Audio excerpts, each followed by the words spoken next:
Welcome to the Arcade Era Power Hour, Episode 3.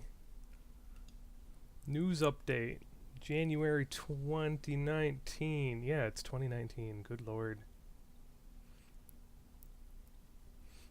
Welcome to the Hour of Power. I'm Gibbon. I have a co-host.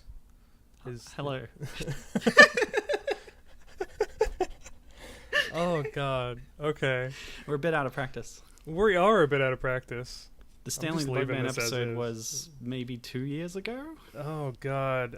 We did technically do another podcast episode for the Super Jump podcast. Oh yeah, okay, so that counts. So we could put the background on that and throw that up on YouTube or something. I don't know, I don't want to steal Mitch's thunder. Yeah, we were on the Super Jump podcast for a lovely episode about the Super Mario Bros. Movie. Which we both adore. We both adore, and we'll be talking a little bit about later. But I'll make sure to get that linked up in the description with the other two previous episodes of this podcast. The Arcade Era Power Hour, ostensibly the podcast of DKGirder.com. For all of your arcade era and related Donkey Kong content. In an ever-expanding creep of related content. Yeah, ever-expanding creep. Not to be confused with the Donkey Kong forums, which are great, and I highly recommend them, but they focus more on the competitive and high-score scene, where our site is more of the deepest lore, the story and the characters and how stuff connects and stuff like that. So, yeah, brief summary of what's going on. Anyway, yeah, as Milo said, it's been a couple years. Yeah, and because it's been so long, before we get to in-depth topic discussion podcasts, we thought we'd do a news update. So everything that's happened in the world of arcade era Donkey Kong in the last 2 years. And by everything we mean just the highlights, basically. Yeah, we couldn't possibly cover everything. And I don't know if that's really the focus of the site in the first place. Yeah. But but it's been an exciting 2 years for the arcade era, actually. It's getting kind of a resurgence. Not that it ever really went away, it's just a bit more mainstream now. Well, it's gotten some high profile events that have reminded people of it. Actually, when was there was an anniversary? There was a milestone one? Anniversary. Was there? Donkey Kong came out in 1981. So 2016 would have been 35, and then DK Jr. would have been 2017. Oh, that's my favorite, personally. Yeah. And then DK3 would have been 2018, and ooh, is there anything this year? Now that I think about it, what anniversary is coming up this year? Let me check the games release list. I know, right? That's probably tennis, the best feature of the site. Pinball. Family Basic. No, that's Family Basic. Saberwolf. Ooh, Saberwolf's this year. Wrecking Crew didn't really launch the Mario thing. That would be Mario Brothers. Yeah. Like the Mario's Various Jobs series. Oh, here we go. In October, it will be the 35th anniversary of Dai Gyakushuu. Oh, that's good. Yeah. We've got some news about that later. And we do. Should we launch into the news then? Yeah, sure. Let's launch into stuff. I've got a story for you. Dai Gyakushuu, or Donkey Kong 3 : Dai Gyakushuu, which means Great Revenge or Big Counterattack. One of the ports for that was recently dumped for the very first time, making it available for many audiences outside of Japan in the 80s. Yeah, so that was exciting. Yeah, it's pretty cool. If you don't know about this game. I guess we talked about it a bit on the Stanley the Bugman episode, which was the last episode of the podcast.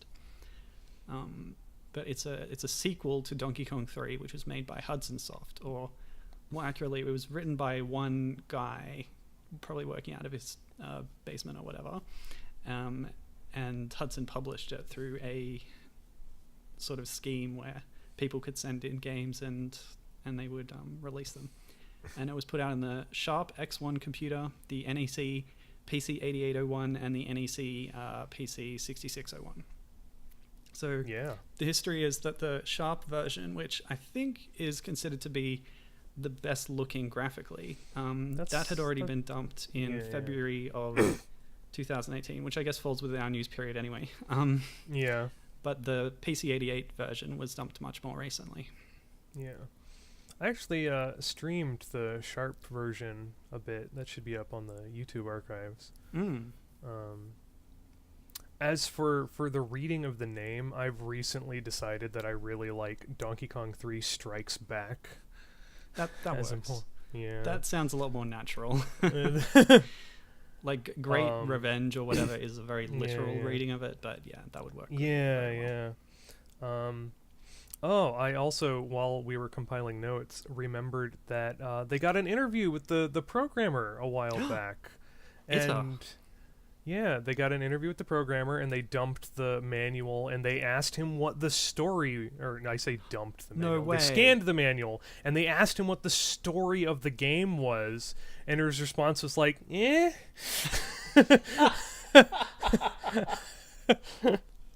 Classic. The manual is very, very bare bones. It's basically just instructions on how to play, how to load up the thing, play. And the story was basically there's no set story. It's just what you can think of to connect the sequence of background images to each other. That's quite wonderful, isn't it? Because one of the things that you and I and other people in our community love doing is making up our own headcanons and connecting the dots to make our own stories. And this is giving us official leeway to do that. The story is the friends you made along the way. Does the manual have like enemy names or anything, or are they all the same enemies as in DK3? It's all the same enemies. Okay. I believe the box even just borrows Donkey Kong 3 cabinet art. I don't think there's any new anything. Although, was it Mick? Was it M-Dog who did some fan art in the style of the original stuff as a tribute to the things getting dumped, and he did DK holding the balloons floating up there? I do remember seeing that on Twitter. We should have checked up on that, but our friend and fellow DK Vine community member, M-Dog, is a wonderful artist, and he sometimes does some stuff like this, so I'll see if I can dig that up and link it. But so that's exciting stuff about. And speaking of Donkey attribution, I'll say that the Sharp X1 version was dumped by an individual called Famicomical in February of 2018. You can see a breakdown of the entire process of that on Medium that they wrote. And the more recent one, which is from January this year, it was 2 weeks ago. Was done by Forest of Illusion, the Twitter account. Okay, and that's maintained by Togamat and Dilly Dylan 1. The people credited in the post were Hardcore Hubs, the Master Chief 7, Mario Knight, Cheese Master 3K, and Professor Borb. And Artemio for assisting with the dump. And they've put it all up on archive.org, along with scans of the packaging and stuff. Professor Borb is another member of the Donkey Kong community who has helped me and Milo out with various translation efforts before. So good on him. So thanks to all those people. And we can finally play this missing piece of Donkey Kong history. Nice. All that's left now is the PC6601 version, although I assume it's pretty similar to the other one, but a bit worse looking. I thought it's got less numbers in the title. I thought I'd read that they'd also dumped that, or they had it on the way or something. I think it was on the way. Okay. Yeah, I think that was still to come. But okay. But yeah, all their physical copies of all 3 versions have been found. We'll put it that way. Yeah, that's right. So. First of Illusion, a bit before that, they were posting about this. All 3 of them being in a joint lot on an auction site. Yeah. And thanks to the help of some of their readers and contributors, they pulled the money and bought it. Yeah, I can see the link for the PC8801 version on their Twitter, but nothing since then. So okay, I think we're still waiting on that one. Yeah. So yeah. Cool. So what have you got? Well, in semi-related news, we were talking about the anniversaries of Donkey Kong and Donkey Kong Jr. recently, like 2 minutes ago. The recent anniversaries.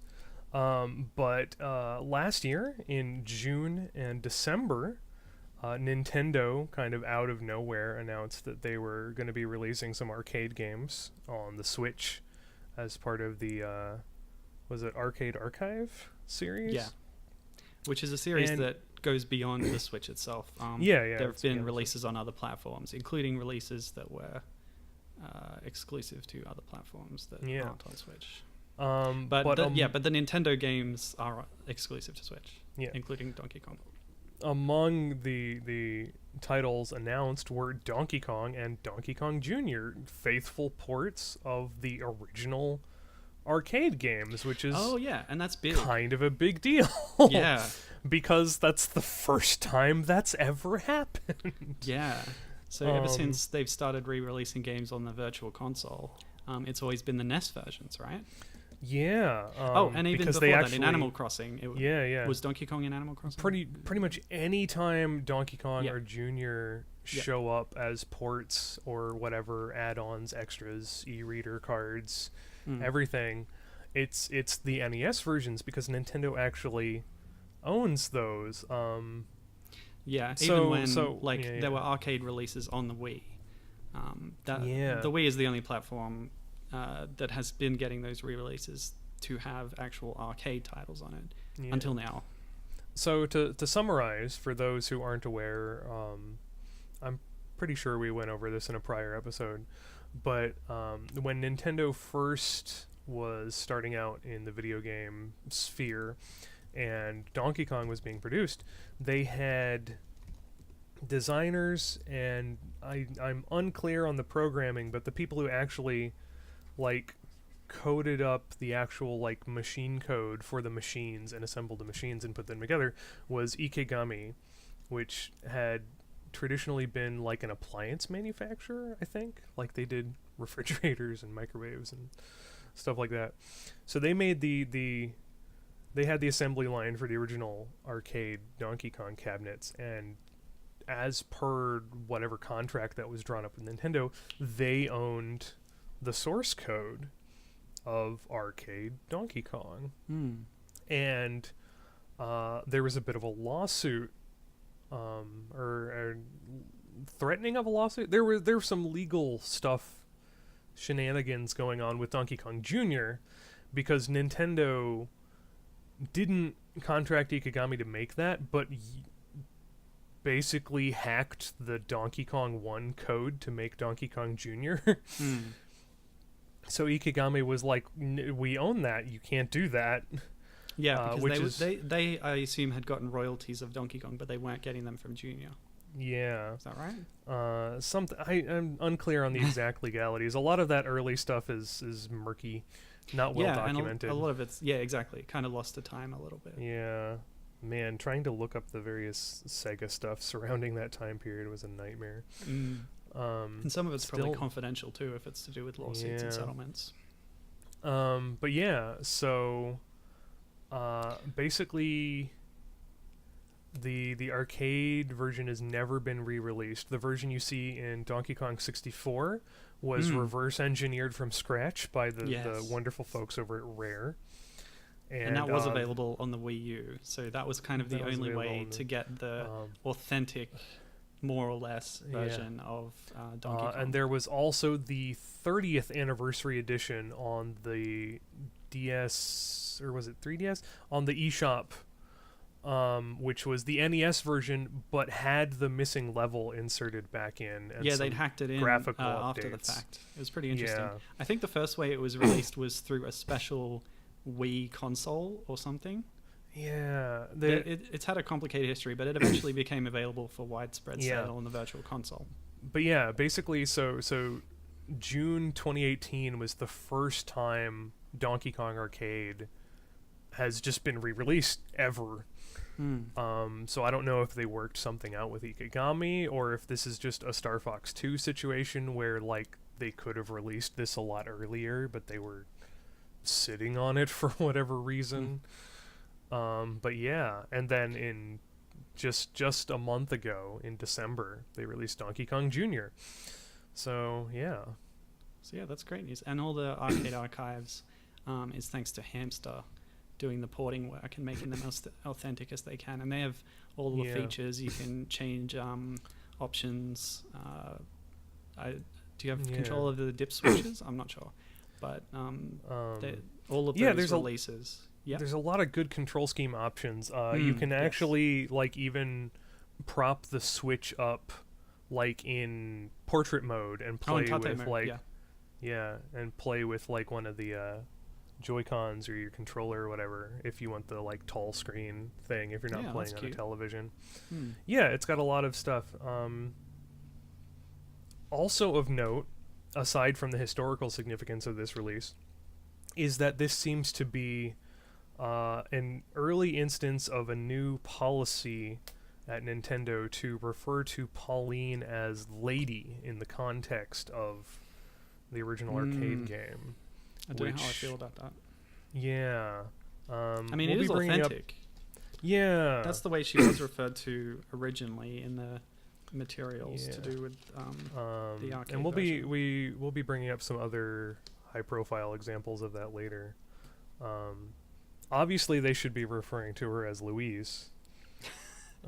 Wasn't that only in the Game & Watch flyer? That or was something? only in the early promo.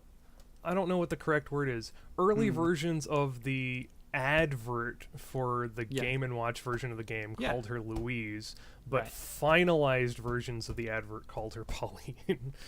That's very strange. Yeah.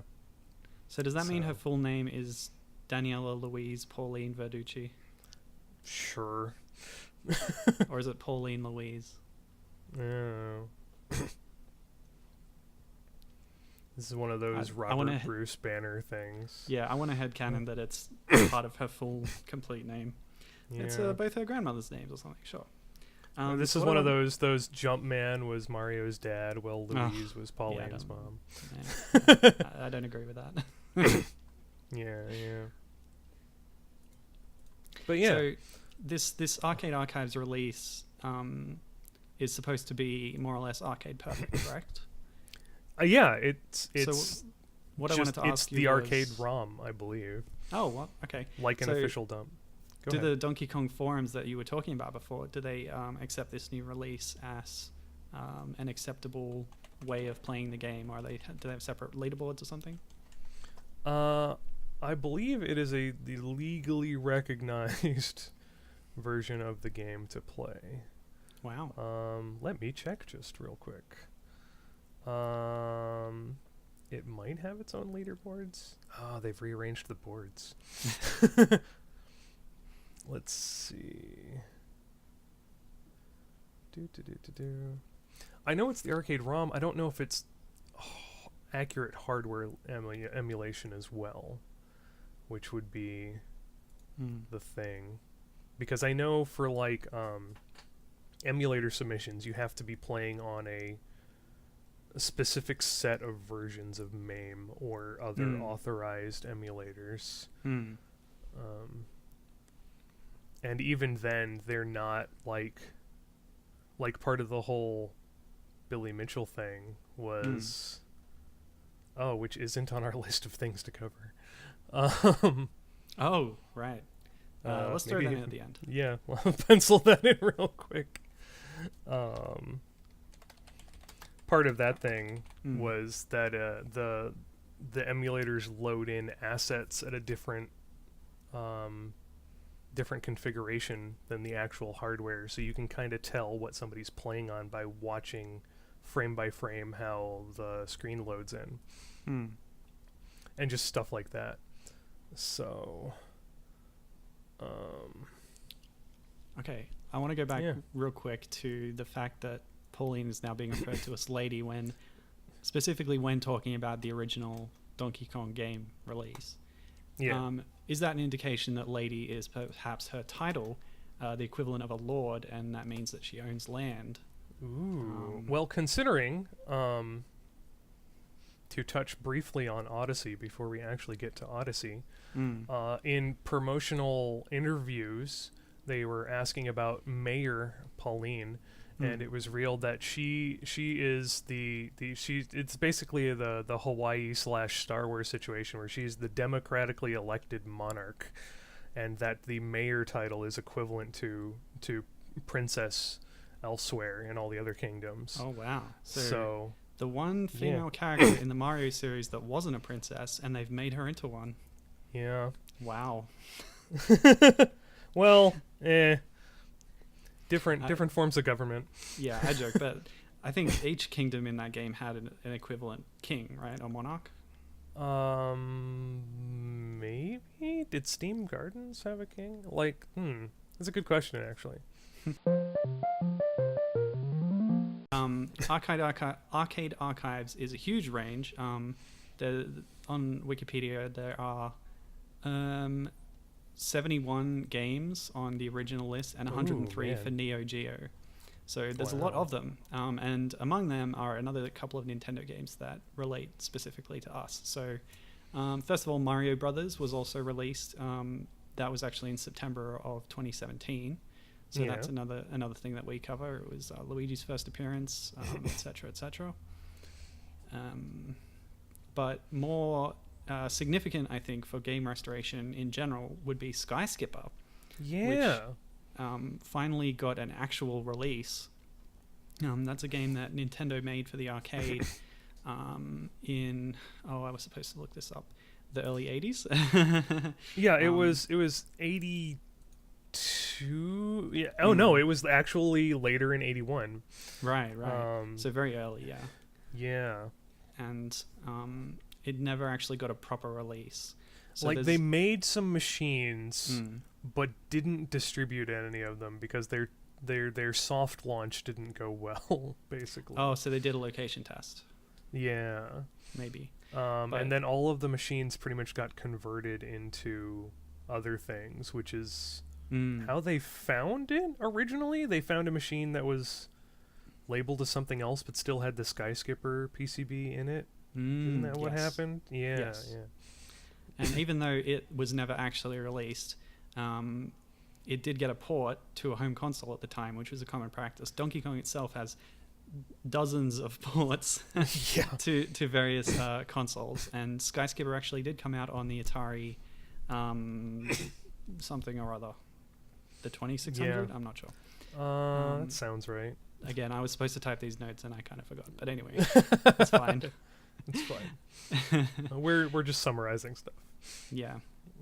So the fact that Sky Skipper is now available for legitimate purchase and download is kind of a milestone. Yeah. And I guess we should say why we would cover it. Yeah.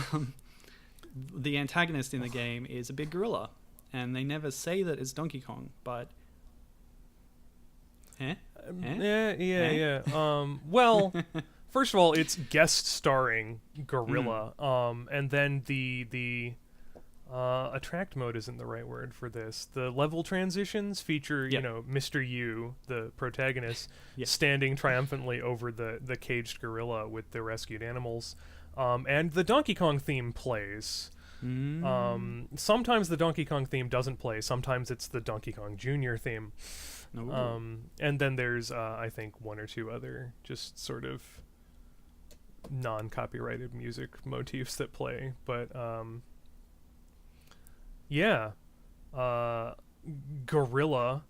I should note that around this time there were a couple different lawsuits brewing. There was Nintendo trying to sort of get around the fact that Ikegami owned the Donkey Kong stuff, and it was unclear how much they owned of the Donkey Kong stuff.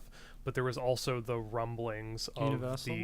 the RKO Universal, whoever owned King Kong at the time, lawsuit.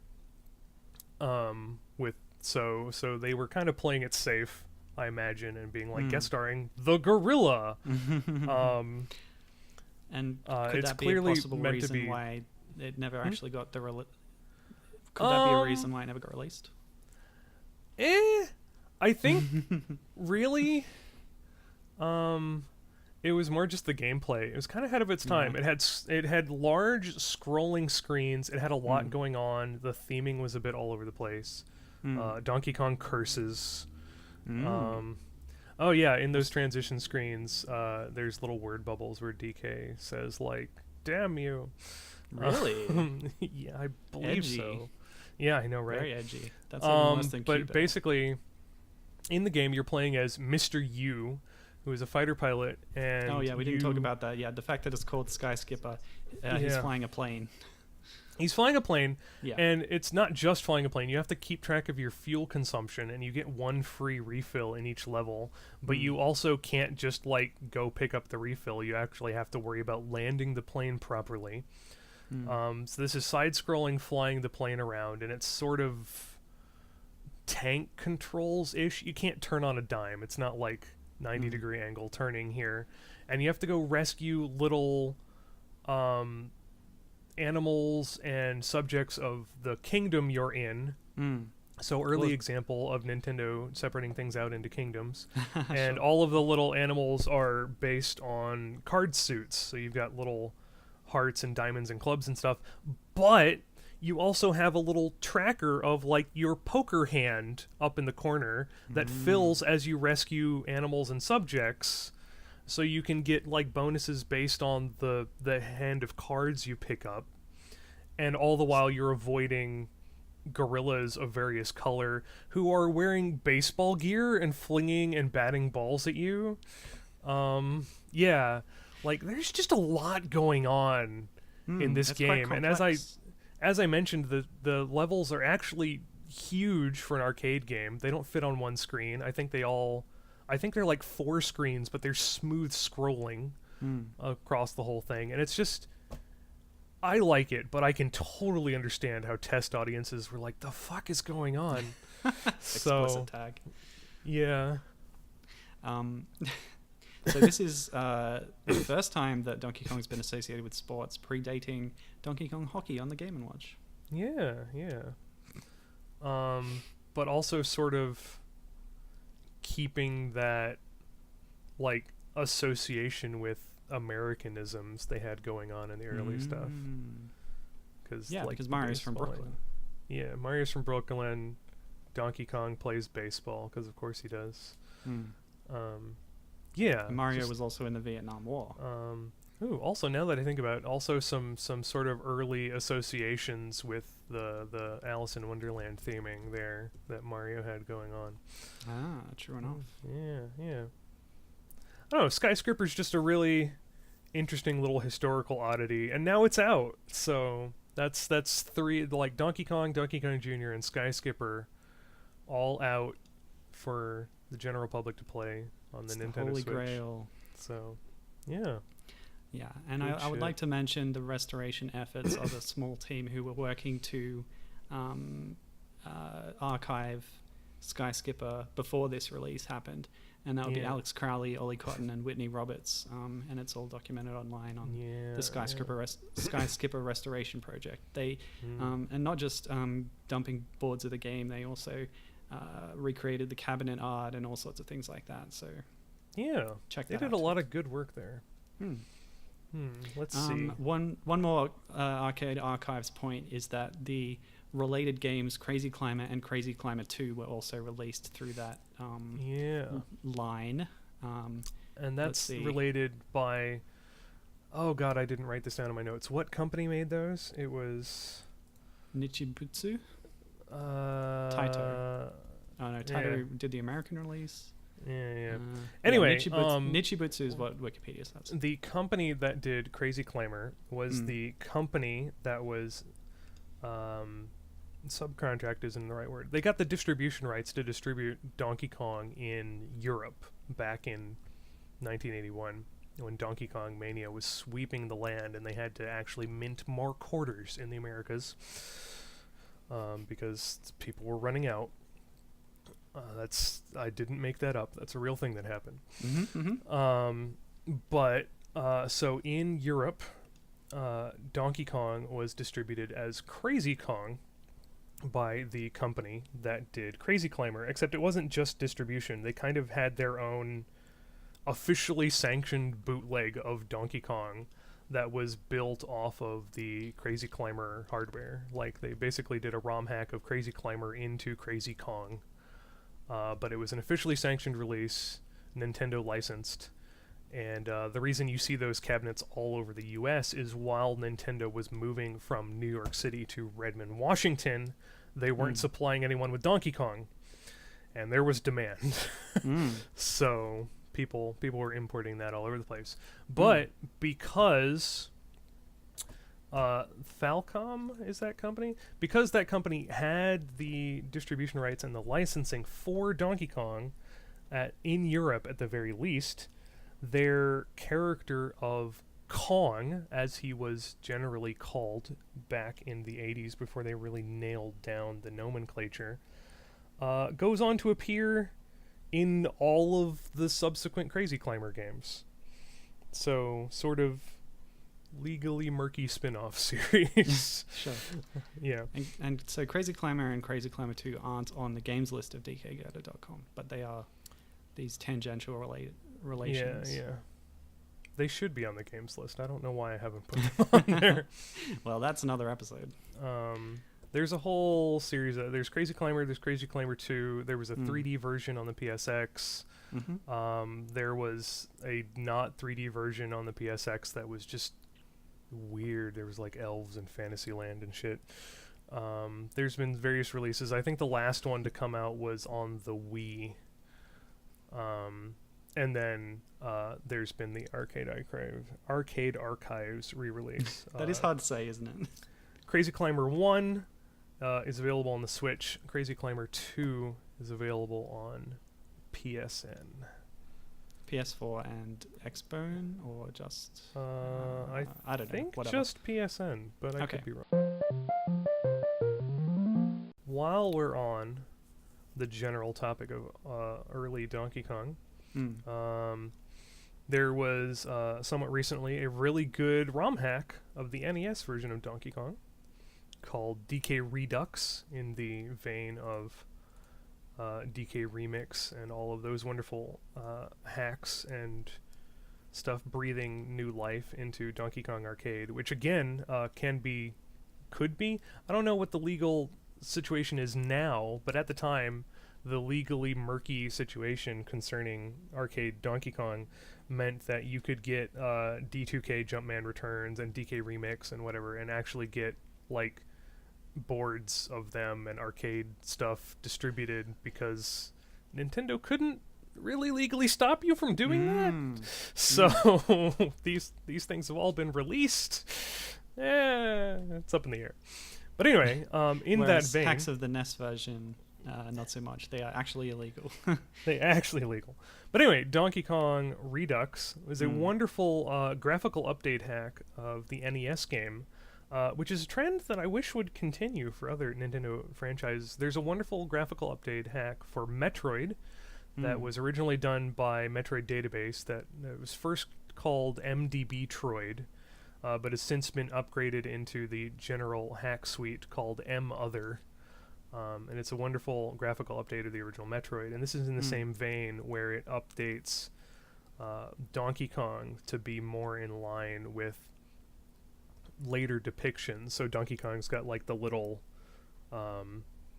tuft cowlick thing on the top of his head, and Mario is more defined and stuff like that. To be clear, this isn't an update to say sort of Super Mario All-Stars, porting the game to a newer 16-bit platform with better graphical capability, this is still using all the limitations of the NES system.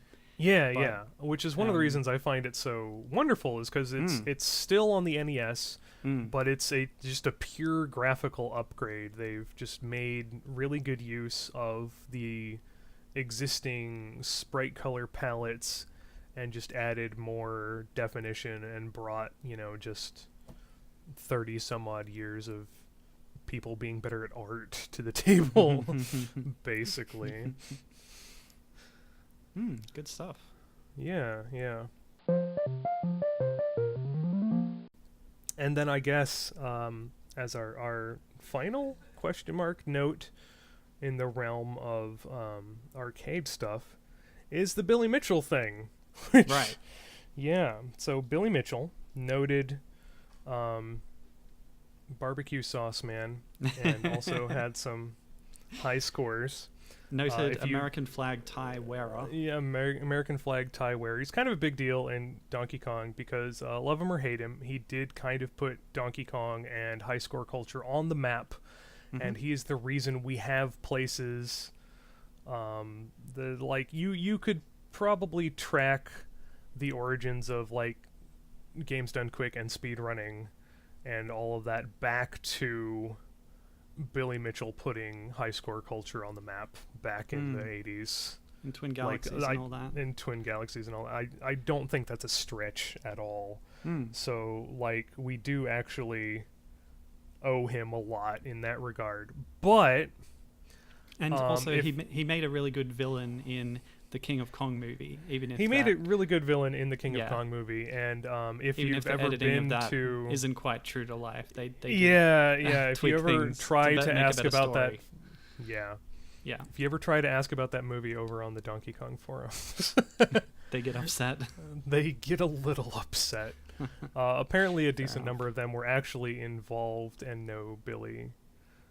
Personally, because they participate in the Kong Off and various high score competitions and stuff. And I remember reading a thread where one of them was actually the one driving Billy around from place to place for the shooting of the film. And he talks about all of the quote unquote creative editing that went into making Billy look like more of an asshole than he really is. My impression of Billy after hanging around those guys is not so much actively malicious as more just someone who kind of got in over their head and didn't know where to stop, if that makes any sense.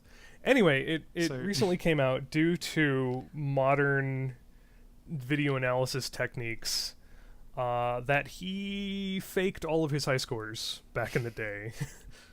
Well, not all of his high scores. He faked the ones specifically that broke a million points and beat Steve Weeb's stuff to the punch.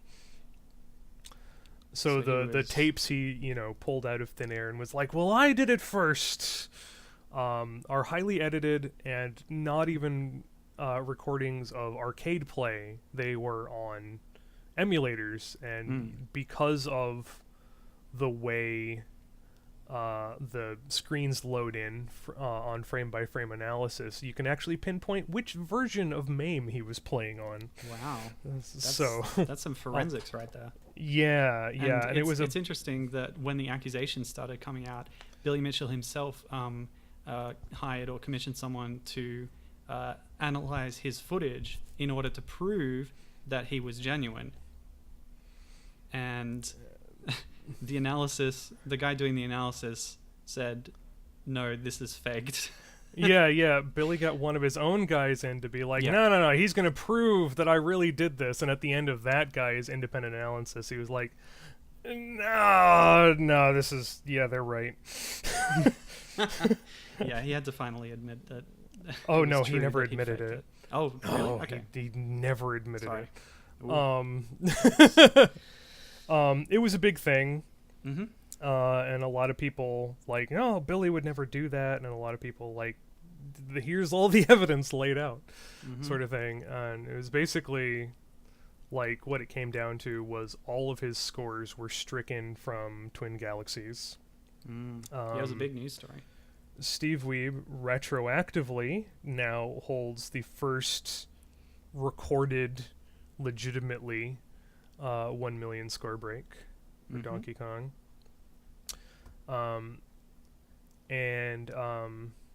Actually, my favorite upshot of all this is Billy Mitchell has actually set up a Twitch account, and he has streamed himself live doing high score attempts, and has actually gotten the scores that were the recordings were faked of before, and resubmitted stuff and shown that he is indeed capable of that stuff. But it's just There's no really fun that he's a skilled and watching talented, him be an old man when it comes to technology.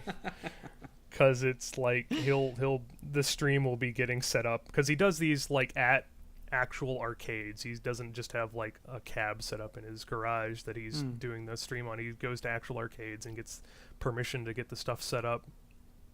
And just the beginning of some of the early streams are him just kind of standing around while somebody sets him up, and he's like, I don't know how any of this works. It's great. And then but I find that kind of cool. I have that background streaming at work sometimes. But yeah, that was a big to do in the arcade Donkey Kong scene. But I think it's all settled down now. Yeah, pretty much. Let's see, next news story. Rusty Pup was released. Yeah, it was. This is a video game which was made by which was made by Gory Detail, which is a small company made up of Chris Seaver and Gibbon. Some other guys. I think it's just 2 guys, right? Yeah, I think it's at most 5 people. The website's broken again.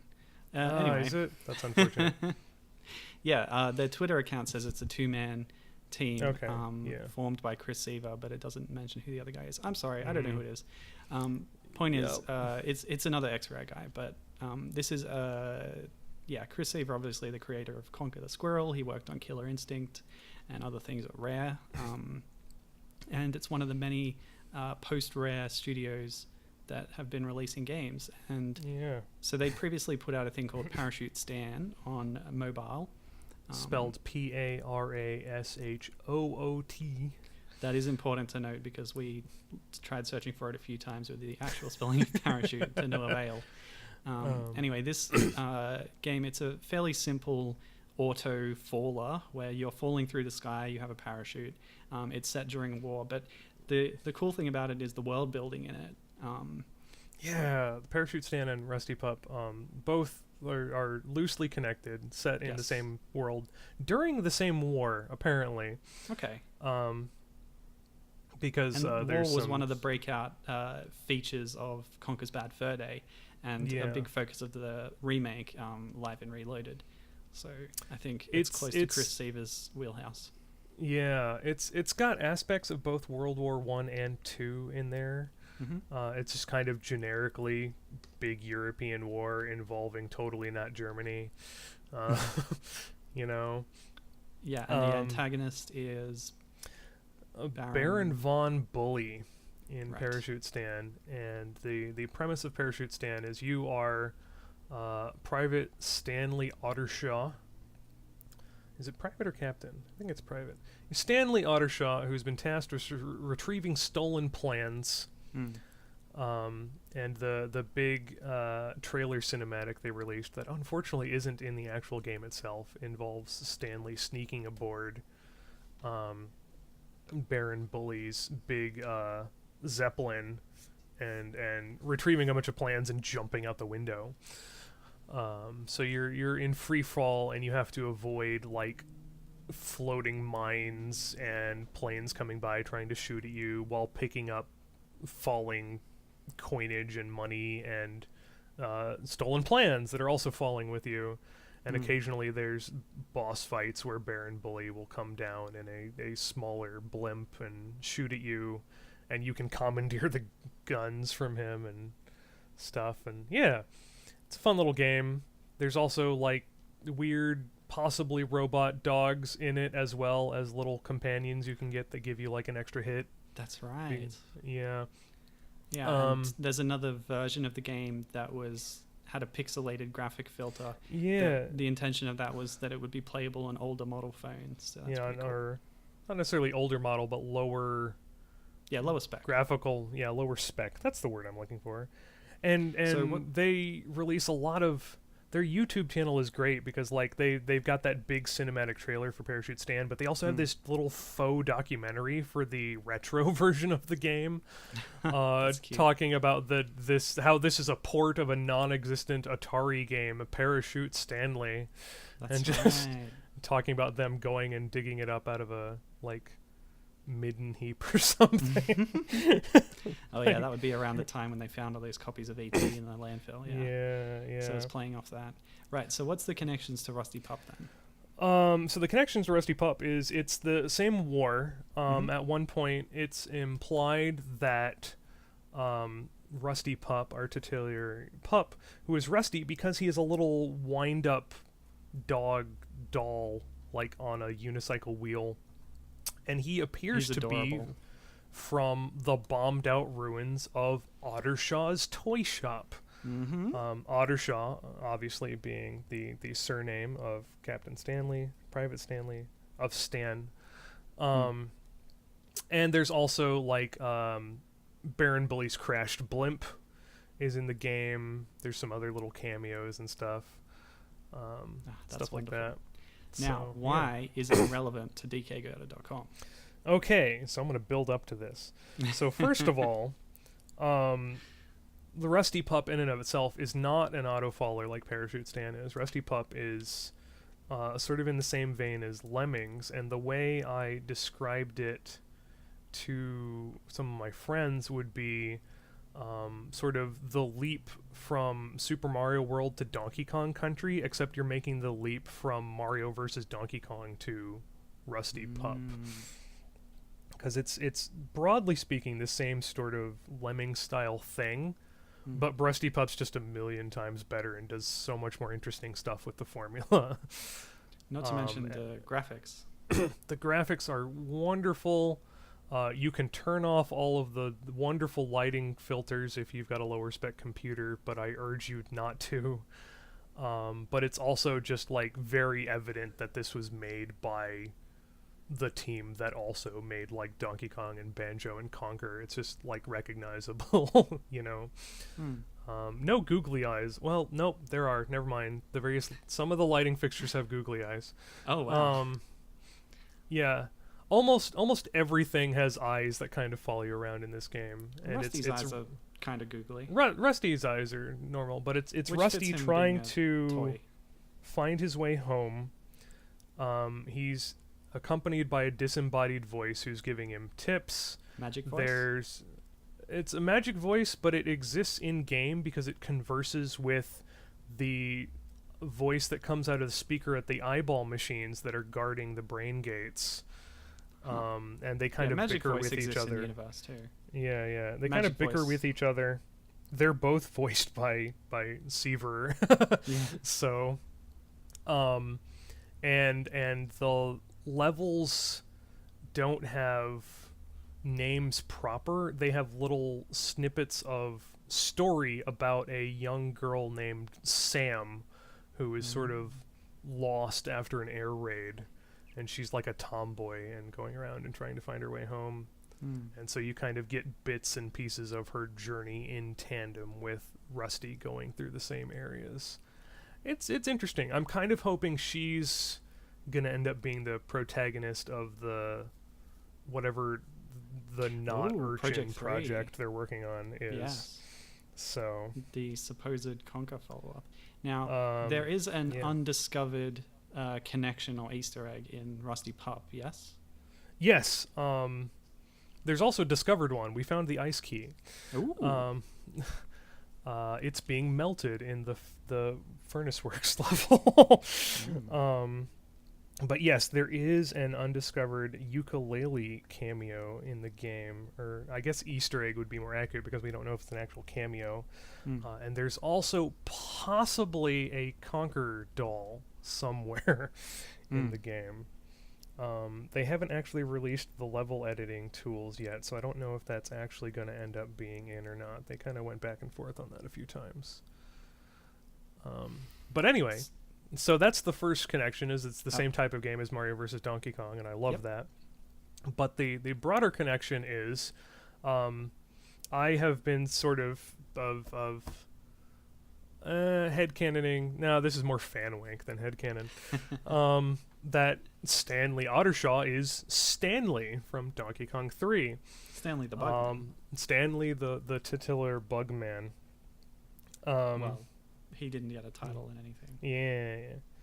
Stanley the Bugman. Stanley the proverbial Bugman. The proverbial Bugman. That's the word I was looking for. I kind of jokingly asked about this on Twitter, and Gory Details Twitter jokingly would not confirm or deny that this was in fact the case, which is good enough for me. We've made 100% confirmed. We've made more tenuous leaps of logic in this community. So as far as DK Girder is concerned, Stanley Ottershaw is in fact Stanley, the proverbial Bugman, and these are his continuing adventures in the war. So yeah, we'll be covering the Gory Detail games. Excellent. There. Yeah. Good. So that's Rusty Pup, and yeah, look out for more on the Gory Detail front. Yeah. So the next news bit is quite large. News bit. Oh, I guess it's my turn. Yeah, we'll bounce back to you for the big, Mario event of the last 2 years. Yeah. But which big Mario event? Are we talking about the game or all of the wonderful Mario the movie fan stuff? Oh, I skipped over that. Yeah, let's do that. So, going back a little bit to the fact that Milo and I were on Super Junk Podcast for the Mario Bros. The movie episode. The Mario Bros. Movie fan community is wonderful and has a bunch of fan projects in the works. The archive site has are they still working on the Broadway musical version of Super Mario Bros. The movie? I have to assume that they got a bunch of like the original props and costumes and stuff, and they're kind of making a fan film sequel that takes place in Dino Hatton but doesn't have any of the copyrighted Mario stuff in it. And just is that going to be on the Blu-ray? I don't know if that's going to be on the Blu-ray. They're working on a big collector's edition Bluray that has, and there's going to be a new behind-the-scenes documentary. Behind-the-scenes documentary. They've restored everything. HD restoration of scenes from the trailer that weren't in the film. Yeah. Just they've put a lot of effort into that, but just other fan stuff include someone has been taking the Mario Bros. The movie coloring book and redoing it page for page, but making the art look like official Mario Bros. Game art and substituting in Mario Bros. Game characters for all the movie characters while taking some liberties, shall we say. Yeah. But it's really good. My main point of contention with this project is that in reverting everything to this official game style, like, it's admirable the way they've captured that style. Yeah, they're really good at that style. In doing so, they've also removed a lot of what I feel makes the movie special with its visual design. They also changed some things around with the character roles. So they've positioned Mario as the lead instead of Luigi. They've replaced Daisy with Peach. And things like that, which don't sit right with me personally. On the other hand, they, like, for Lena, they use Cacletta from Mario and Luigi, which I think is kind of brilliant. Yeah, we discussed a little bit on the Super Jump podcast about who we thought was the closest game analog, but I don't think we even came up with Cacletta. Yeah, I wasn't. I was purely looking at, like, mainline Mario characters, and I was like, maybe ones that existed at the time too. Is an issue. So maybe Magic Koopa, but yeah, this is Checomal or Checomal, Checomal. That's the on Twitter. Yeah. And like the movie, Pauline does show up in this, but only as a cameo among the rescued girls, while Mario and Luigi, or Mario and co, are making their pipe escape. That's a fun page. There was some other cameos there. Aside from my minor gripes with them shuffling some story elements, I really, really like just the amount of love and care that's gone into recreating all of this art for a new version of the coloring book. So that's fun. Yeah. The other big one is from Twitter user Hazenbecker, Hazenbecker,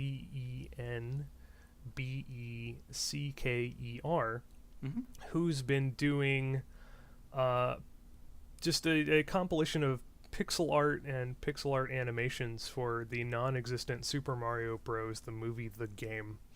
And what it might have looked like. What it might have looked like, how it might have played. And they did a mock-up of a compilation of all this art into a game manual for this non-existent game that they were thinking of maybe putting out. So that's all cool stuff. Seeing sort of, I don't know. Would you say this is 8 or 16-bit? I'd say art? 16. Yeah. But kind of simplistic. The sprites aren't too detailed, but they've done a really good job capturing the look of each character. Yeah. They've done a really good job of capturing the look of the movie versions of characters. I'd say from the size of the sprites and the colors, it's a bit more than 8-bit, but maybe it's in between. Maybe it's 12-bit. Yeah, it's definitely a different art style than Nintendo-led Mario games, but I think it really works, and I totally would have played the shit out of it had it been an actual game at the time. You know. Yeah, the best we can hope for at the moment is this manual book to actually be printed, but who knows? They might make a game out of it later, or someone else might. We can only hope. Yeah. So that's fun stuff. So you should check those out. The other big Mario news was Super Mario Odyssey, the new mainline Mario game for the Nintendo Switch.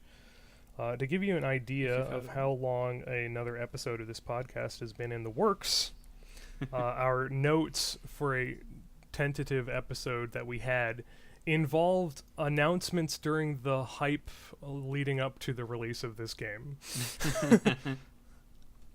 But Super Mario Odyssey has new Donk City, which is basically a love letter to the arcade era, and is basically the big city, the big ape city that the arcade game took place in. But also, as its ruler, has Mayor Pauline.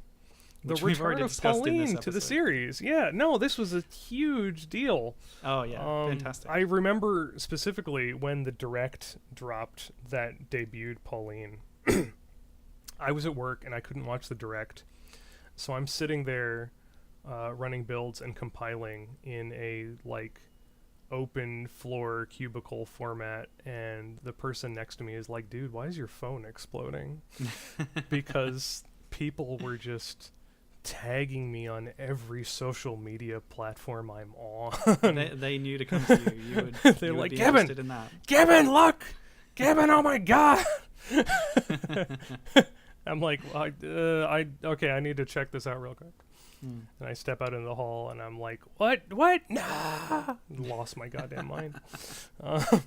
Now, it should be noted that Pauline was actually getting regular appearances in games through the Mario vs. Donkey Kong series. 5 or 6 installments. All the way through. But this represented a big step for her into the mainstream. She was a large part of this major new Mario release on the home console. She'd been redesigned and given a new role and a new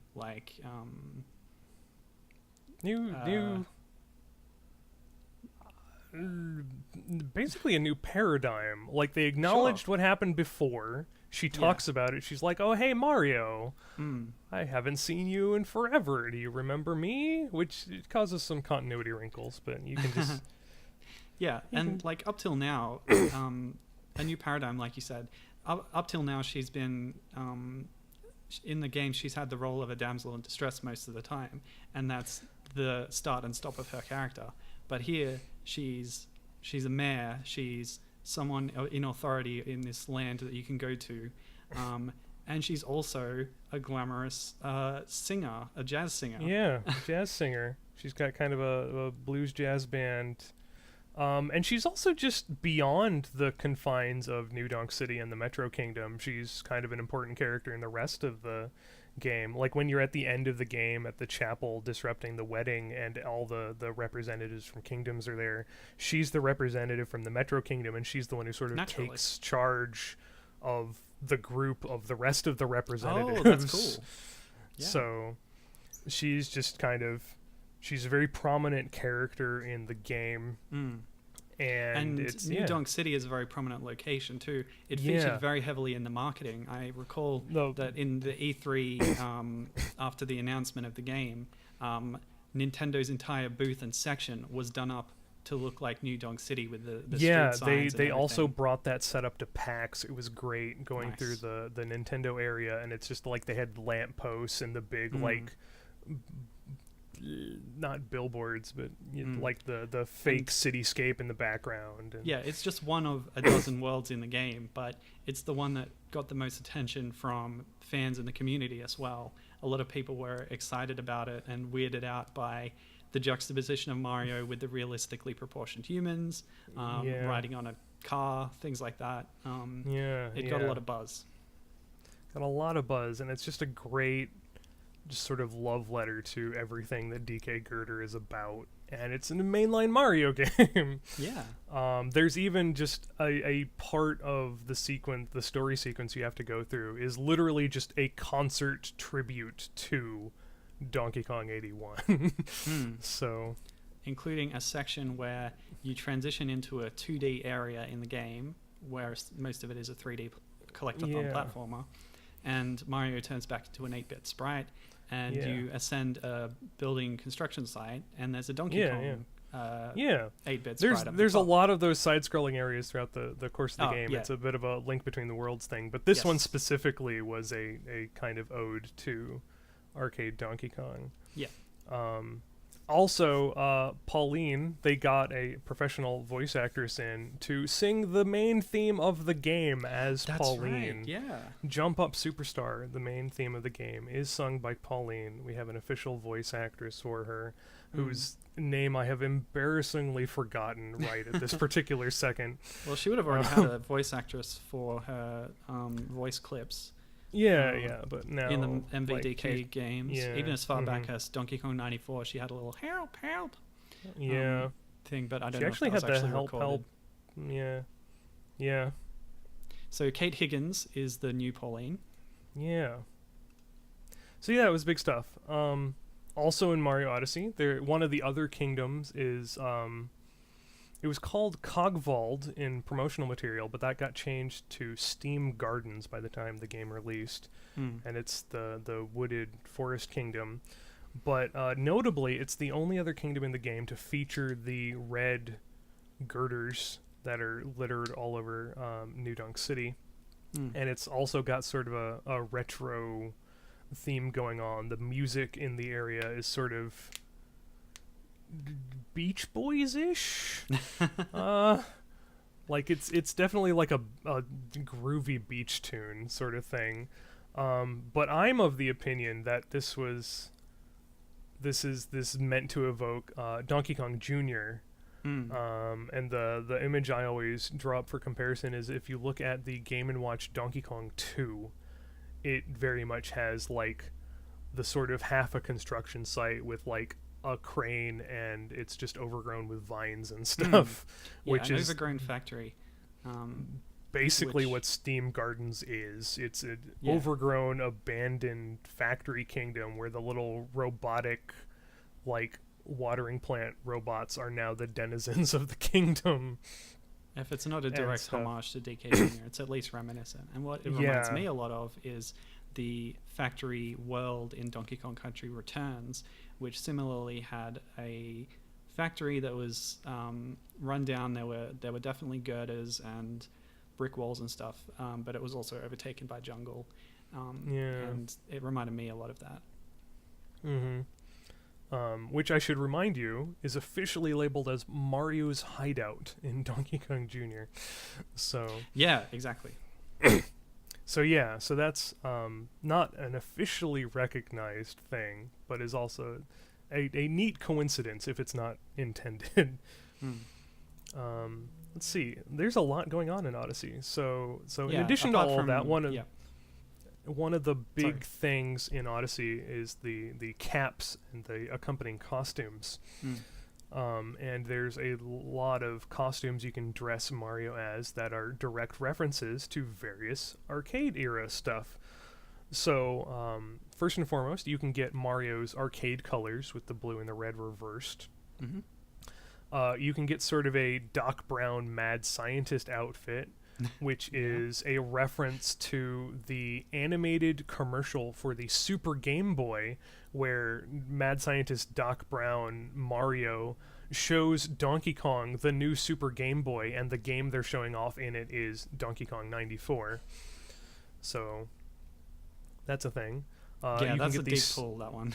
That's a deep pull. You can get the Stars and Stripes golfing outfit from, what was it, NES Open Tournament Golf? Yes, and also Mario Golf US course. Or Famicom Golf US course, I think is the name of it.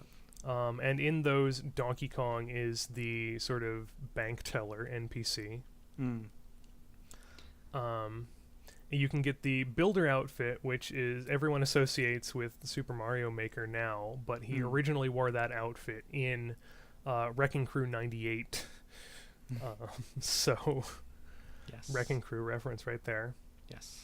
And then more generally, there's the new Donk City outfit, where Mario adorns a nice black pinstripe suit and trilby, not a fedora. Everyone gets those confused. And just looks very, very shui. Very dapper. As they say in Batman Beyond. Very natty. And then you can also get the red version of that pinstripe outfit, which is specifically the uniform that Pauline's jazz band is wearing. So, yeah. So, yeah. A lot of great arcade era content in Super Mario Odyssey. Yeah, and then just more generally, like all over New Donk, there's various like graffiti and billboards and stuff that is just like the arcade Donkey Kong cabinet art. Yeah, totally, with the blonde Pauline or lady. Yeah, blonde lady, arcade cab Mario in his weird Donkey Kong in his look. old look, I believe, appears there. Yeah. Yeah. Lots of good stuff going on. And the rest of the theming, you can go underground in New Donk City as well. Yeah. In addition to there being skyscrapers and construction sites. Yeah. Yeah. Mario Odyssey in general is just a really good game beyond the confines of New Donk City. Sure. I think it's probably the best mainline Mario platformer I've played in a good long while. I hope they do more DLC for it, as has been hinted. But yeah, the New Donk stuff was definitely very, very exciting for me for a number of reasons. But what's the one arcade era thing you would want as DLC? Oh, the one arcade era thing I would want as DLC. Yes. I'm to that. That's a toughie. Like, since they've already sort of done Donkey Kong and Donkey Kong Jr., I feel like doing Donkey Kong 3 would be a good pull. But, like, since Mario wasn't actually in that, I'm not sure they go there. It's fine. They should have just put a greenhouse in Steam Gardens. That would have fit. They should have put well, there is kind of a a greenhouse in Steam Gardens. There you go. It's it's already there. Wonderful. But it's not the same type of setup. Yeah. But I think doing some sort of Game & Watch pull for some of the Mario games could have. That's been what I was going to say. I was going to say, going back to a comment I made earlier, base a new world on Mario's Bombs Away and have it set in the Vietnam War. Yeah, very politically correct. Yeah. Whole new, yeah. Mario versus the Viet Cong. Go. Viet Cong, the new member of the Kong family. Oh, that doesn't sound good. Yeah, no, that doesn't sound good at all. I almost regret saying that, but it's a good joke. Okay, moving on. Moving on. The next news item I wanted to bring was about Captain Toad. So this is a game that grew out of a mini game portion of Super Mario 3D World on the Wii U, where you played as Captain Toad, who was a toad with a sort of mining light on his head and a big backpack, and he traversed little isometric, self-contained little puzzle worlds. And he then got his own game on the Wii U, which was an expansion of the concept and a bunch of new levels. So that game has now recently been ported to the Switch and the 3DS. It's the same in both SKUs. And they've added stages to this port that are based on Super Mario Odyssey. So it's only relevant because of the previous news item, but there's 4 levels in the game that they weren't actually added. I will say that what they did was removed 4 stages that were based on 3D World environments and areas and replaced them. No, what it was the Captain Toad sections from 3D World were just in Captain Toad Treasure Tracker. Right. They were repeated there. Okay. And those were removed from the Switch version, and in their place was put in these Mario Odyssey based levels. And part of the thing for Captain Toad Treasure Tracker on the Wii U was the end of the game reveals that it's a prequel to 3D World, because Captain Toad goes to meet up with Mario and crew in the Sprixie Kingdom at the end, and this kind of explains how he has the stars for you and stuff there. But this one sort of replaces that with this is how he got the moons and star that he has, that he gives you in Odyssey, because some of the moons you can get in Odyssey, the power moons replace the power stars, replace the suns, replace that's another cool thing that Odyssey does. Actually, is that it's sort of it explicitly says that like power moons and stars and shine sprites and stuff are all the same thing. They just look different in different places. Which would have been even more hammered home had they actually brought the Super Mario Sunshine themed world into the final game. Which is theorized to have been cut during development. Just theorized, like the Isle Delfino's on the map. Like they took it off of the texture map of the globe you can spin around, but the bump map is still there. So it's still visible if you look at reflections or the model of the globe. But anyway, so they kind of solidified that those are all the same thing. But so the Switch version sort of 3DS replace the 3DS and Switch version is sort of like, this is how Captain Toad got the power things he's handing you in Super Mario Odyssey. So the 4 stages that were added to this version take place in the quote-unquote Super Mario Odyssey Kingdom, which includes levels that are based on the Sand Kingdom, the Cascade Kingdom, the Metro Kingdom, and the Luncheon Kingdom. And Metro Kingdom is another way of saying New Donk City. It's another term for that area. So there is one level based on New Donk City. It's got the whole theming with the city and the skyscrapers and stuff. I assume because it's like a small isometric cubic kind of thing, the roads don't really go anywhere, but that's sort of the case in the world in Mario Odyssey anyway. So it's kind Mario of just Odyssey a weird floating island. Anyway, but it's cool.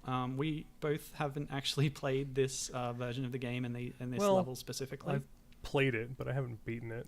I didn't know that there was only the one level based on Metro Kingdom. There's 4 stages and they're all based on different kingdoms. I played the demo, but that only had a couple from the start of the game. But we looked at the promo art and some screenshots and stuff. So we're experts. I noticed that the Pauline poster that from Odyssey is there in the background, just like it is in Odyssey. Although Pauline herself is not in the game, you do get into the area where the band is playing their song thing in the Captain Toad stage, but when you get there, it's a bunch of different toads there. Like, it's the toads who follow you through the game. But I also noticed that the street signs, like I said before, they're all named after Donkey Kong characters, especially Donkey Kong Country characters, because there's a lot of names to draw from there. And I noticed prominently in the promo art for this stage is Rattley Street. Again, keeping the erroneous E. They've misspelled Rattly the rattlesnake's name, and it's a source of Pauline never met him personally, so yeah, that makes sense. Oh, by the way, that individual stage is called Uptown Downtown, nice. Which is a reference to how you start in the city streets, but you end up going down into sort of the sewers or the like underground sections of the city, and finding a power station there, which is reflected in the Japanese name in the stage, which is the Metro Kingdom's power station. Nice. Or power plant. Yep, so that was Captain Toad. Yeah. Going off of things that stemmed out of Mario Odyssey, the Mario Tennis Aces has been getting rounds of DLC with new characters added, like Diddy Kong and a lot of Birdo post-launch and support stuff. for that one. Yeah, lots of post-launch. In general, Nintendo's been doing really good post-launch support. I can talk, I swear, for all of its major Switch games. To put it another way, they released an unfinished game and then patched things into it later. I'm just kidding. But anyway, the big announcement is that coming in March for my birthday, Nintendo loves me. They're putting Pauline in Mario Tennis Aces. That's the best present I could think of for you. That is the best present ever. A lot of the other Pauline fan network people were like, "What? Your birthday's in March? Your birthday's on Mario Day? Oh my god!" Oh wow. Yeah. Destiny. They started doing that a few years ago, where they dubbed March 10th Mario Day, because MAR10, which I was very confused about, because I'm like, what the fuck are all these? My name's not Mario. What are they talking about? Also, there's like a Pauline fan network. I was going to mention that there's more than one Twitter account that's dedicated to constantly tweeting at Nintendo saying, "Put Pauline in more games." So it started as the Tumblr Super Pauline World, and I would sort of like reblog them and retweet their stuff on Twitter. But it, like, a bunch more users after Mario Odyssey came out started like converting into naturally Pauline fan accounts, and I sort of, just because of like mutual retweeting and stuff, I got associated with some of them, and now I'm just regularly tagged when the We Are Pauline account is doing blanket tags of people. I get included in that stuff. You've made it. That's great. I've made it. In their Pauline appearances in Smash Ultimate video, they actually use some of the screenshots I took as their stuff in the YouTube video. Yeah, they sorry, I said before that all they do is tweet at Nintendo, but they do repost fan art and stuff like that. There's a real community aspect to it. They repost fan art. They make little YouTube videos, sort of like Did You Know Gaming, but it's all around Pauline, obviously. But yeah, so Mario Tennis Aces is getting Pauline. Again, they've done a unique look for her for Mario Tennis Aces, and she gets her own little character emblem. So all the characters have their own little emblem, and she gets it's a lipstick mark, but it's a heart. Oh, okay. So yeah,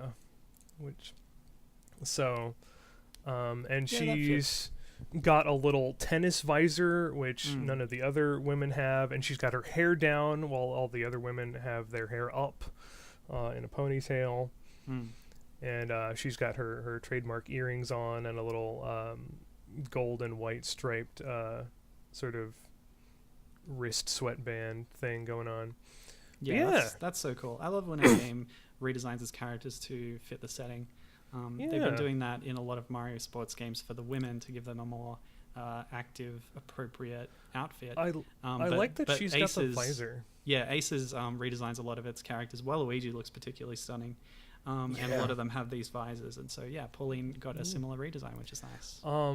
So this is Pauline's first playable appearance since, I want to say, 1985. In what was it? In Family Basic V3 and Versus Golf, which were February and May of 1985. Not Versus Golf, Ladies Golf. So Family Basic was sort of the original like make your own game kit, published by Nintendo and came preloaded with some assets. Included among that was a full sprite sheet for Pauline, and she had a corresponding sprite for all of the Mario sprites that were included. Yeah, and, so there wasn't a preloaded game, but it was possible using the assets There were some preloaded games, actually. Yeah, there were, but not starring Pauline, I mean. No, she was in one of them, but it wasn't starring her. Yes. So she was playable in that. And then you had the potential to make any number of games with sprites from Donkey Kong and Mario Brothers, with a full set of animations for Pauline. Yeah, and then Versus Ladies Golf for arcade was purely a quote unquote women's version of golf. And since the men's version starred Mario, it's sort of inferred that the ladies' version stars Pauline. It's never explicitly stated. You infer, but then imply. Yeah, basically. So this is her first playable appearance since 1985, and it's in a mainline Mario Sports spin-off. It's a big deal. Pauline seems to have finally made it as well, which is really nice. Yeah, I hope she continues being a supporting cast member in the spin-offs. I'd love to see her, like, if they do. So a lot of the first year of Nintendo Switch titles were sort of all in development at the same time, or in Mario Tennis Aces case, like a lot of people suspect that the Mario Tennis for Wii U was Ultra just Smash. Sort of Ultra Smash was this them releasing what they had done on this already. Yeah, that's sort how I see it pretty much. Yeah. So, like, a lot of people were like, oh man, I bet, Pauline will be in game X, and she's not, because they were in development of this game already, and it's like, so... Yeah, Odyssey is what brought her back, and now she's being added to Aces, and hopefully that means that future games will consider her as an important character. Games coming out from now, hopefully she will continue being that, and I'd love it if she was, like... If they were going to do rounds of DLC for, like, Super Mario Party, I'd love to see an Odyssey-themed board and Pauline as a character. Yeah. Now, can I ask you, how is it that you actually unlock Pauline in the game? In Mario Tennis Aces? Yes. I have no idea. They haven't given any info on her yet, because it's not her turn yet. I thought it was part of this... there's this sort of thing where if you participate in online tournaments during X time, then you unlock it. I'm not sure. Like I said, so what they've been doing is they announced Pauline and a couple other characters at the same time, and they've been staggering releasing them. And during the month where a character is released, they'll release like a promo video and some information on that character. And it's not March yet, so it's not Pauline's turn, basically. So we really haven't gotten any info on Pauline outside of the initial trailer reveal that she's going to be a thing. So right, I'm looking at people like Diddy and Birdo. They say that it was sort of a monthly rollout thing, and this has actually been continuing month to month since July 2018. So if you participate in an online tournament during that month, you'll get the character. Otherwise, at the end of the month, when the tournament's over, you'll get them anyway. So you get the chance to unlock them early by participating during the month, but everyone will get them So even if you don't participate, I would assume you would get Pauline at the start of April. Okay. By cool. default. So that's nice. Yeah. Cool. So the next thing is mine, and that would be Super Smash Brothers Ultimate. So this is another big release. And it, again, sort of follows on from Odyssey stuff. Does it? Not really. But yeah. Well, I mean, it does. It does in a small way. But anyway, the Smash games have always historically had some amount of reference or content related to the arcade era. And Gibbon's done actually a few wonderful write-ups of that on the DK Vine forum. I don't know if you ported them all over to your site. I ported the first two. Unfortunately, my big write-up for Brawl, my computer crashed in the middle of writing it up, so that never actually went up on DK Vine or DK Girder, and I put like 3 hours into it, and I just never had the heart to start doing all the research That's again. crushing. Yeah. Well, I can tell you a few things about Ultimate right now. Yeah, go for it. So, first of all, there's only a few new stages. None of the new ones relate to our wheelhouse, but the what are you talking about? There's the new Donk City stage. There is? Yeah. Oh yeah. There's the new Donk City stage. Pauline's in it. You can do a special stage interaction where you tag all of the performing artists and her, and they'll like go onto a podium and start just being on a floating platform doing Jump Up Superstar in the background while you play. Wow. And it's one of those it's one of those stages that sort of travels around an area, and they just sort of cycle around New Donk City Hall and some of the areas in the Metro Kingdom. So, yeah. My apologies. I missed that. To be honest, I haven't played the game. Only a couple of times at a friend's house. No, it's a great stage. So I did some research on the Smash Wiki, but I had a blind spot for that. So yeah, New Donk City is there as the stage, just like it is in Captain Toad. And as Gibbon said, lots of great representation there. But there's also stages older than that. So 75 meters is back from Brawl. That's a replication of the third stage of Donkey Kong, with the bouncing springs and everything. Mario Brothers is there, which I believe returns from the 3DS version, and that's a replication of the arcade game Mario Brothers. Wrecking Crew is there, and that was from the Smash for Wii U.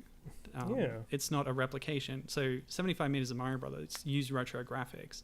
Wrecking Crew updates the graphics and sort of has this arcadey stage where there's lots of explosions and buildings falling down on you. So that's kind of fun. And they've also got Mushroom Kingdom 2, which I believe returns from the 64 version. And it's a Subcon-inspired area where Birdo has an appearance. And we cover Doki Doki Panic on DK Girder, and we attach to Birdo as a significant character who follows on from that. That gives us a few other things to look at. So. Yeah. We kind of eschew her appearances in media that is primarily Mario focused, just because that gets a lot of spotlight elsewhere on the internet. And because it would blow out our games list and make it it would blow out our games list. But she does get a few other appearances like Captain Rainbow and stuff, which also has some other arcade era links. But yeah. So that's the stage content. Pretty good list there. Yeah.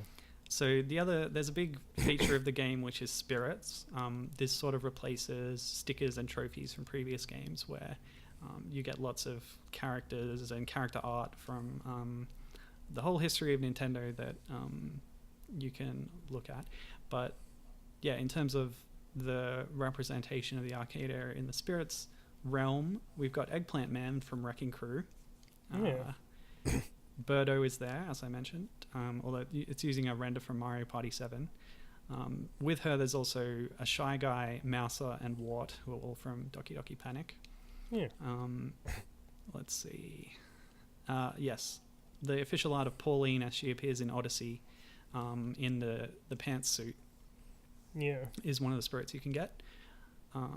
You can find the Sidestepper and Freezy enemies from Mario Brothers. That's the crab and the ice cube thing.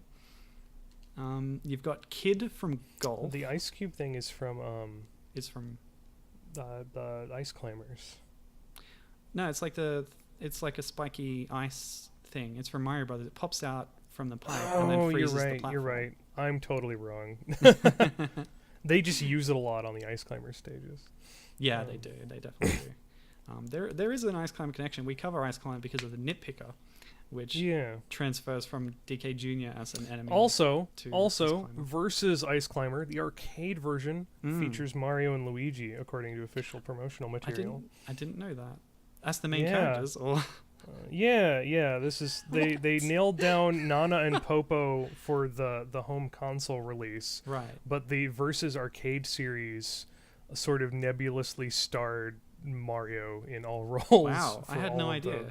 Versus Arcade releases. I remember the poster where there's all the different games that they were releasing on the Versus Arcade system, and they're all Mario in different outfits, except for Ladies Golf.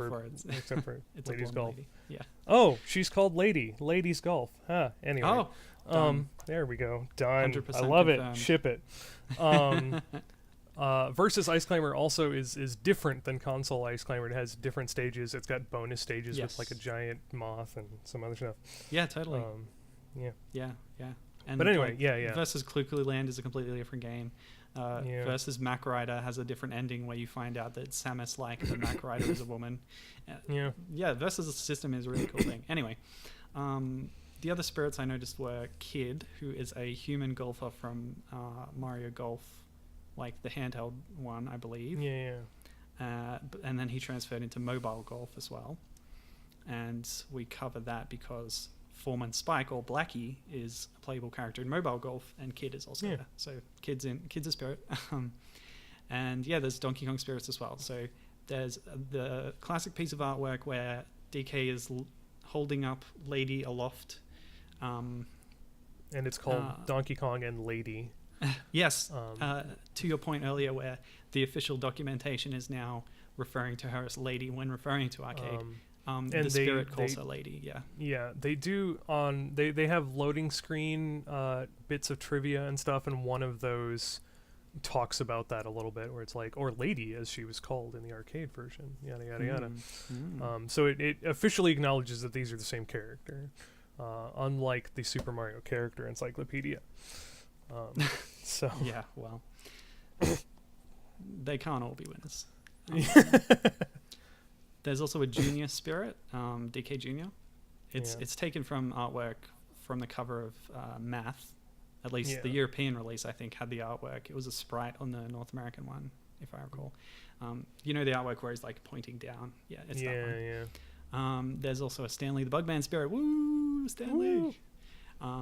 Which means, the implications of these spirits is that the actual characters that are represented there have been killed, and their ghosts so empower you in some way in this mode.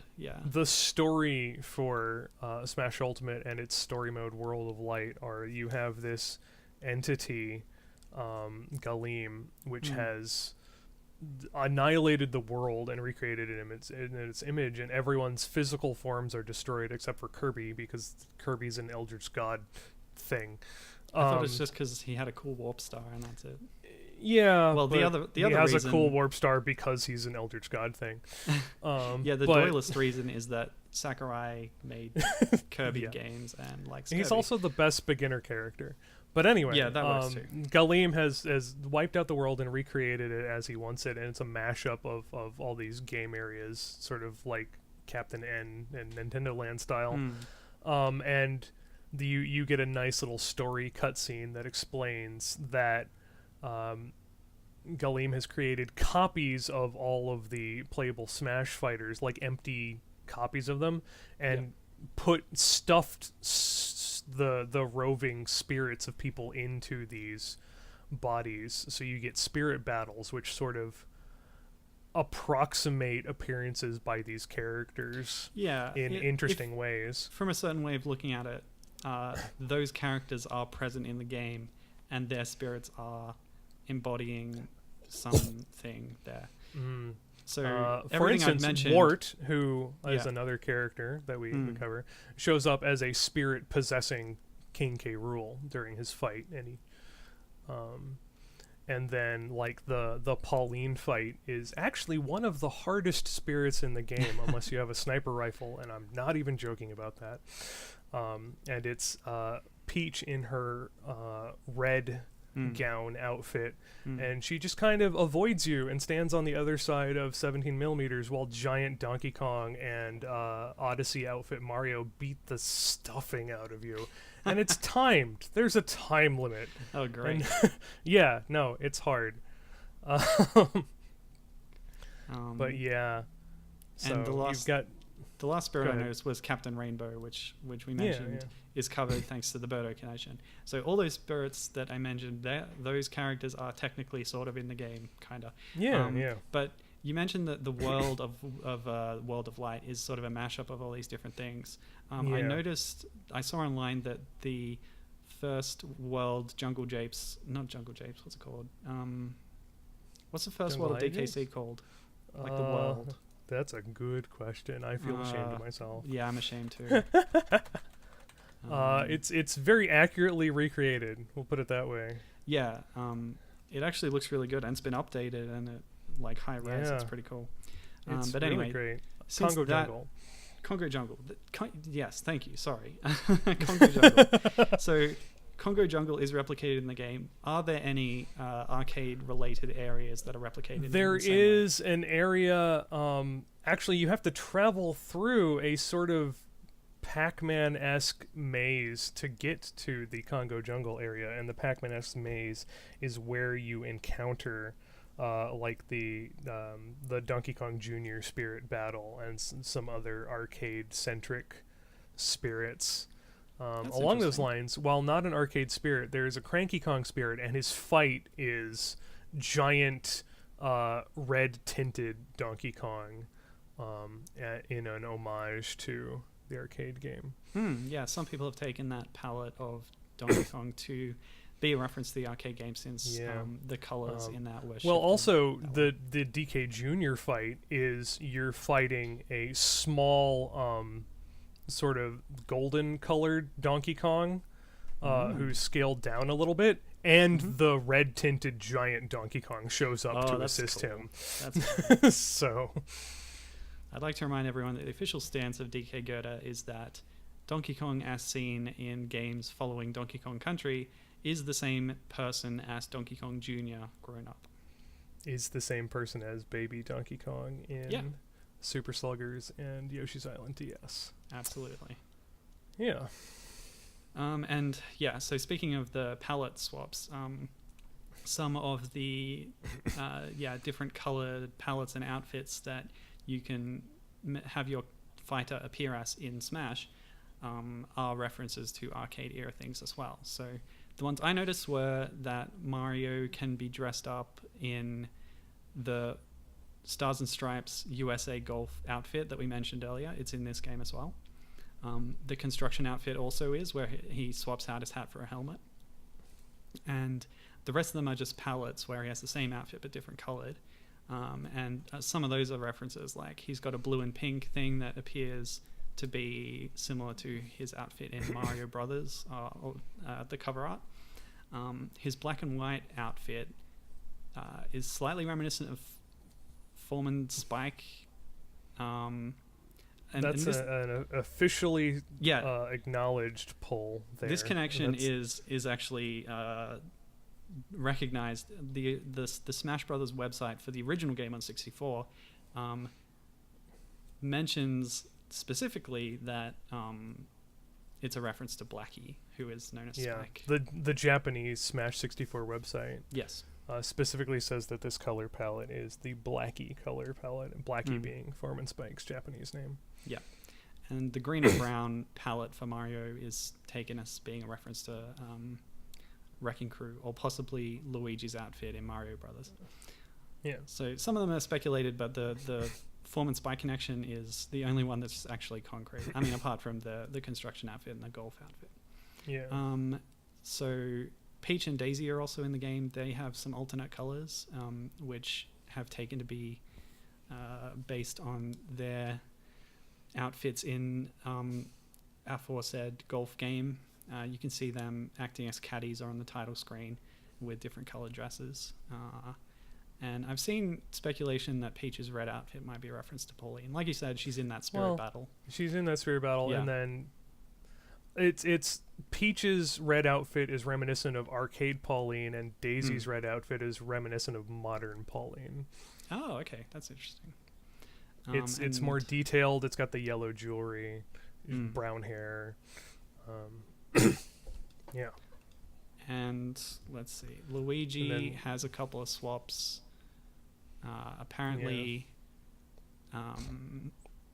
the pink and red one looks kind of like what he was like in Wrecking Crew, and he's got a cyan and indigo color that is similar to a Mario Brothers. I believe it's the Mario Brothers cab art, which is not the same coloration he has in game. Yes, that's right. So that was it. Big list of things there. Possibly the basis for a future post, similar to the ones you did for the other games, but we'll see. That's all I have. That's a lot of stuff. This has been a long episode. It has been a long episode. How long have we been recording? Oh man, like an hour and 45. Wow. But we had a lot to cover. We had a lot of news items in the 2 years since our last episode.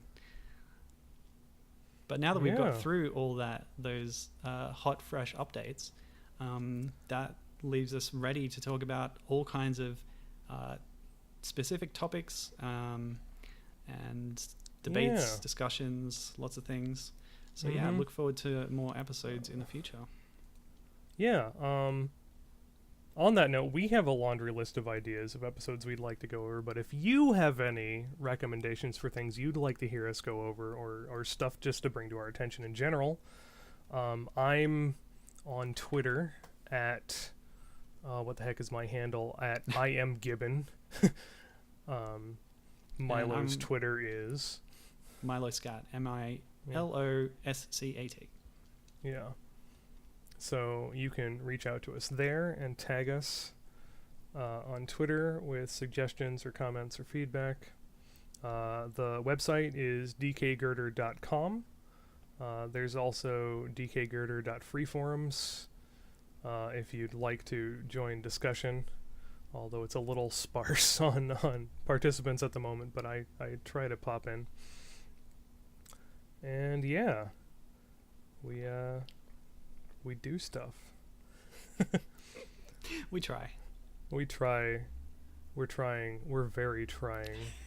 Did you just steal a joke from a Tiny Teddy's commercial?